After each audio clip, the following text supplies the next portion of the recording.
juicycampus.com. Juicy Campus was founded last fall by a graduate from Duke University named Matt Ivester. It started out at just 7 colleges and universities and has now expanded to more than 50. juicycampus.com is a site where college students can post lighthearted gossip and discuss topics that interest them. This is a site where students' posts are absolutely anonymous, and it aims to give students a place to speak freely about topics, to allow additional speech as opposed to censorship, and also the opportunity for college students to read the gossip that would otherwise be told behind their backs. These were all the reasons Matt Ivester decided to start this website called juicycampus.com.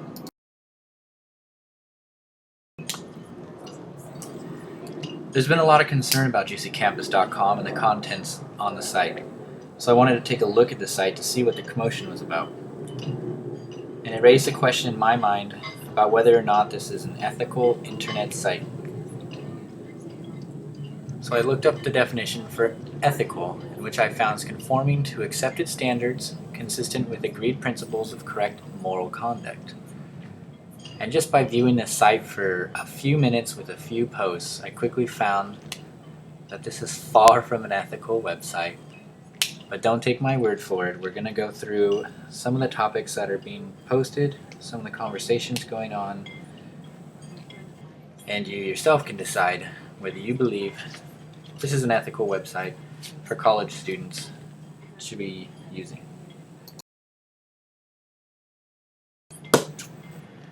So after going to the site, I chose LMU as my university, which is a private Catholic school. And scrolling through some of the recent topics that were being discussed, you can see from the slide, lighthearted gossip is nowhere really to be found with these topics. There were topics like biggest 2011 sluts, my stats teacher is a sex offender, which also had a link to a Megan's Law page on it, secret gay hookups, herpes outbreak, and most talented at giving head. I mean, are any of these topics lighthearted to anyone? And the postings in these topics, they seem to be malicious attacks basically on students by students, and none of these topics or conversations are verified in any way. So basically you can just post anything you want against your enemies, your friends, and there's no way that they will take it down if they believe it's even a lie.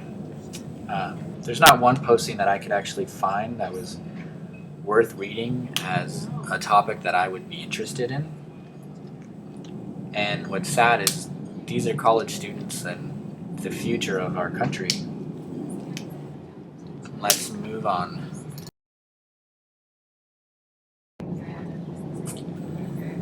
So to see what the world is saying about juicycampus.com, I looked through several articles, and some of the quotes I pulled out were college administrators say that they are appalled by the site but have no control over it since students can see it outside the campus computer network. Actually, at Pepperdine, the Student Body Council held a vote to have this website removed from their college, and they had an overwhelming vote to actually remove it, and the administration applauded them for that, but they still have not taken the site down because they have a policy about restricting sites. A quote I found was, "People have gotten just extremely sick of hearing all this stuff." Many postings combine the cruelty of a middle school playground, the tight social dynamics of a college campus, and the alarming global reach of the internet. There's also dangers of network bullying that were highlighted by the recent death of a 13-year-old St. Louis girl who committed suicide after receiving cruel messages on MySpace messages that actually turned out to be a hoax. And state investigators of New Jersey began looking into UC Campus after learning about a student who said she was being terrorized through anonymous gossip posted about her on the site.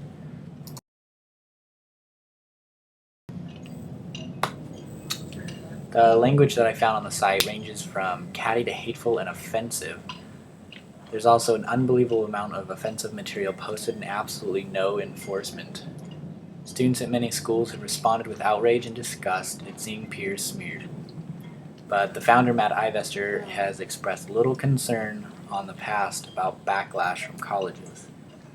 Now, if you can remember back for his reason for even starting this site, lighthearted gossip and giving students a place for topics that they want to talk about. I mean, basically what has happened is these college students have taken this away from what he originally wanted the site to be, and now he's not doing anything to try and change that.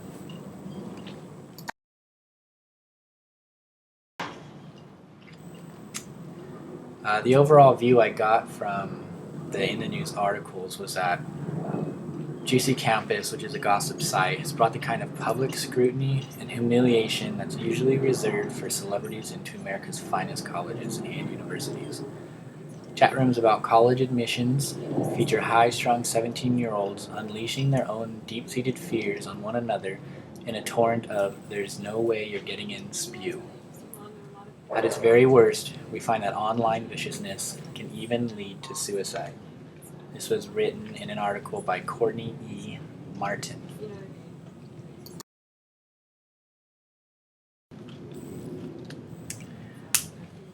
When asked Matt Ivester was asked some questions, and he would only respond by email. He was asked what he would say to the people who argue that sites such as his, juicycampus.com, perpetuate online cruelty.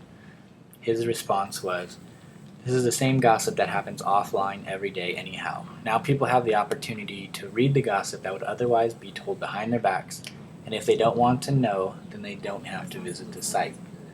I guess what he doesn't understand is that his website is helping to market this gossip, which otherwise a majority of the people at the college or university would never have heard in the first place. Matt Ivester was also asked what crosses the line in terms of taste and appropriateness, and how often do you take down posts that are deemed cruel or inappropriate? His response was, "We aren't big on censorship, and we have no way of knowing what is or isn't true, so our tendency is to leave posts up." One of the great things about Juicy Campus is that everyone has the opportunity to reply with additional information and thoughts. We think that additional speech, rather than censorship, is the better answer. I mean, I think no matter how you respond to something that's posted about you, whether it's true or not, and you try denying it back on the site, it's already in people's minds what was written in the first place, no matter how cruel it is. More questions? Oh, I apologize. My thoughts are, in my courses, you always hear that furthering your education will help improve society because you become a better person and you'll make better choices. It's kind of sad seeing all these posts from college students on a site like this about their peers. In no way does it show me that they're going to make society a better place. So, no matter how many posts I looked at, pretty much everyone is malicious in one way or another. And like one of the In the News quotes said, it definitely reminds you of high school where everyone just talks about everyone, but now it's more publicized and reaches a lot more people. Even people who don't know who it's talking about, they can now, thanks to MySpace and Facebook, find out who these people are and what they look like. And now they'll have it in their head, whatever lie or even if it's the truth was told about them. I believe if Matt Ivester actually wants to keep this site up, he's going to have some kind of filtering. There's got to be something where it holds the people who are posting this somewhat responsible. I don't think it should be as anonymous. If you have to show people who you are, they definitely will not post as malicious things as they are. They won't tend to post lies as opposed to the truth. And like it says below, there's no need to increase the suicide rate because ignorant people can post whatever they want about anyone for the whole world to see it. I know the girl who committed suicide was only 13 and not a college student, but who's to say that won't happen to someone who is older and is in college?